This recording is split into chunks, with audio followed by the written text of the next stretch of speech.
नमस्ते प्रणाम दोस्तों। तो हम लोग चल रहे हैं बहुत प्यारा सोहर गीत सुनाने आप लोगों को। तो चलिए सुनाते हैं। आप लोग जरूर बताइएगा कि सोहर गीत कैसा लगा। बाग भरिया मावाला गवली बगैचा भरी जामुन बगैचा भरी जामुन हो। बाग भरिया मावाला गवली बगैचा भरी जामुन बगैचा भरी जामुन हो। सखिया ताबना बारिया सुहावन करे कोयल बिना करे कोयल बिना हो। सखिया ताबना बगिया सुहावन करे कोयल बिनु करे कोयल बिनु हो।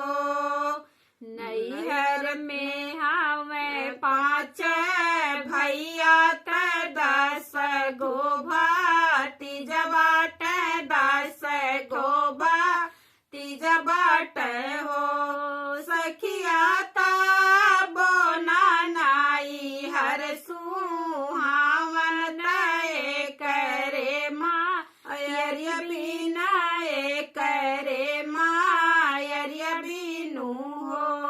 सखिया ताबना नाई हर सुहावन करे मायरिया बिना करे मायरिया बिनु हो।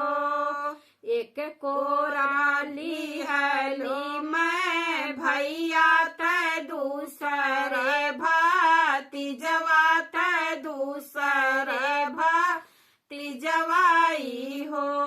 सखिया ताबना गोदिया सुहावन अपने बालक बिनु अपने बालक बिनु हो।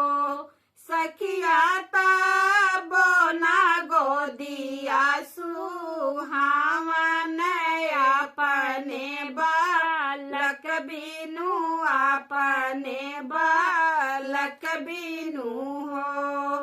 पलंगा पे से जियाला गवली त फूल छित रवली त फूल छित रवली हो। सखिया ताबना से जिया सुहावन एक हो पुरुष बिनु एक हो पुरुष बिनु हो।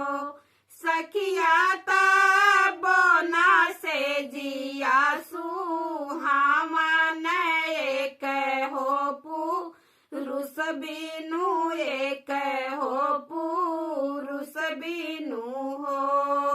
बाग भरिया मावाला गवली बगैचा भरी जामुन बगैचा भरी जामुन हो। सखिया ताबना बगिया सुहावन एक हो कोयल बिनु एक हो कोयल बिनु हो।